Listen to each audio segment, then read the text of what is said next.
Howdy, guys. So I just want to preface this by saying there is no audience here, but I'm going to pretend like I'm getting laughs and cheers, like as if there is an audience. I'll just pace out that time to what I usually get as far as a response. So how does that sound?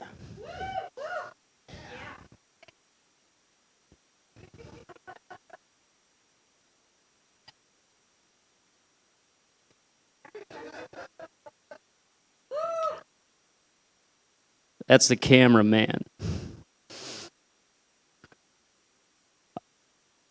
So I I don't usually get high before a show, but I also don't usually perform in front of no audience. So I'm shaking it up tonight. I'm bad at getting high. I don't know why I do it.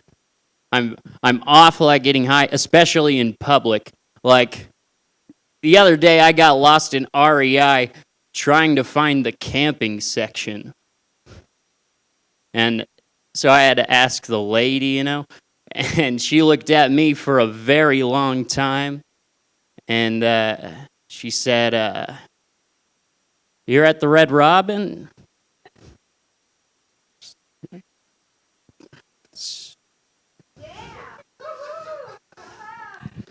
I'm getting laughs with no crowd. This is a miracle. So, how's it going at your computer, whoever's watching this? I hope this is better than everything there is on Netflix.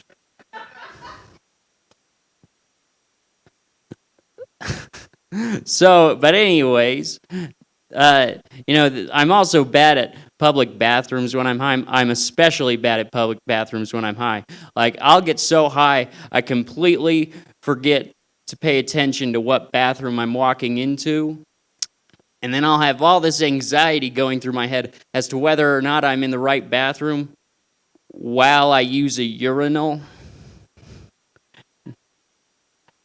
All right.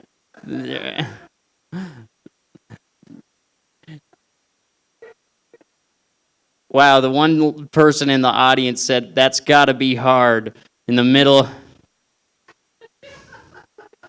Is a good morale boost in the middle of this already sad set. But no, it's I'm just gonna ditch that fucking joke. Can I cuss on this? You can cut it out, or I don't know. Great.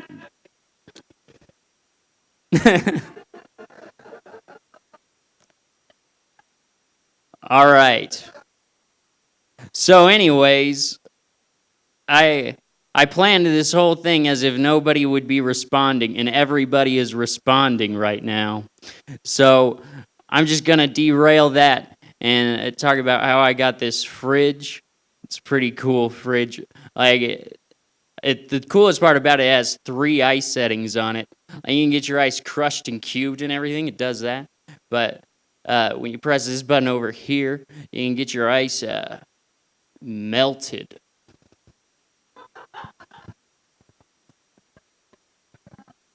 So it's a pretty neat fridge. Sometimes when I get crushed ice from my fridge, it'll spill all over the floor, and I don't bother picking it up. I just kick it underneath. And my roommate will get mad at me for that. They say when that ice melts, it'll ruin the wood floor. I'm a pretty laid-back guy. I think when that ice melts, it's just water under the fridge. I just like to use those jokes as a pickup line because it implies I can afford a fridge. I can't, though. It just came with the place that my mom rents. That's my roommate. All right, letting the sleeves down. It's going good. So, my mom told me all kinds of crazy things when I was a kid. Like, most moms tell their kids quit playing with your food because there's kids in China who can't afford it. My mom told me the exact opposite, just because we can cuss, why not? It told me the exact opposite. She didn't tell me to quit playing with my food because kids in China can't afford it. She told me to always play with my food because kids in China can't afford toys either.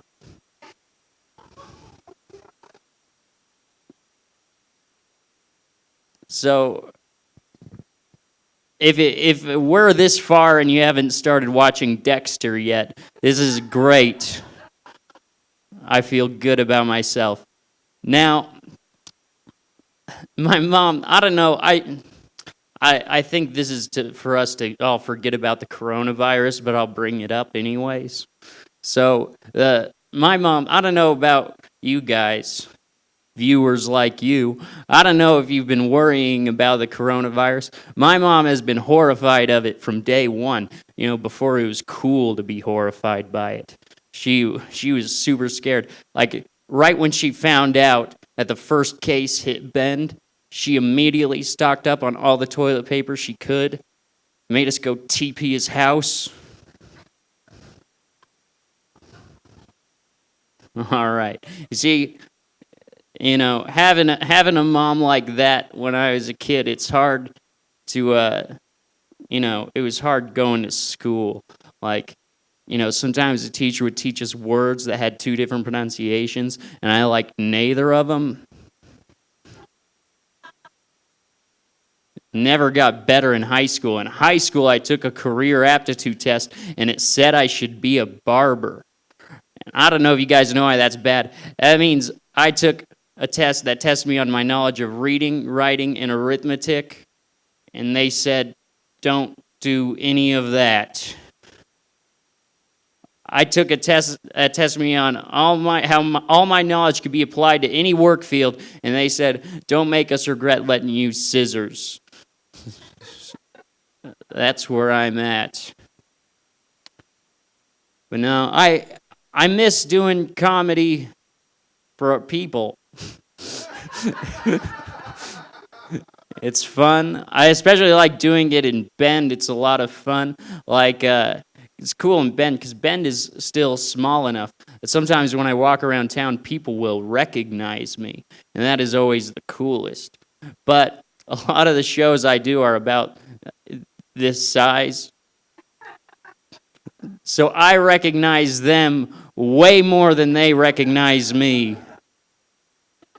I'll be walking down the street and say, hey, you were at my show last night. You did great. Keep it up. You'll be an audience on a Netflix special someday. Sitting on your computer, you're probably an audience of one now. So, I don't know. How long do I have left? Do you give me the light? 2 minutes left? Oh, man. So, I'll just do a couple one-liners and I'll go. So, my friend was grilling this grilled cheese sandwich this one time, and he burned himself on the grill, and he went, oh, fuck. And so I just said, goose. I don't know if he got the joke or got mad at me because he started chasing me around the room. I heard a laugh from the guy in the back. That was good. But no, I guess I'll close off by telling you about my friend who's addicted to all kinds of drugs. He's been on and off every drug there is. And now we're all kind of starting to think he's getting addicted to interventions. We're just having a really hard time because we have no idea how to tell him. Alrighty, guys. Thank you very much for tuning in.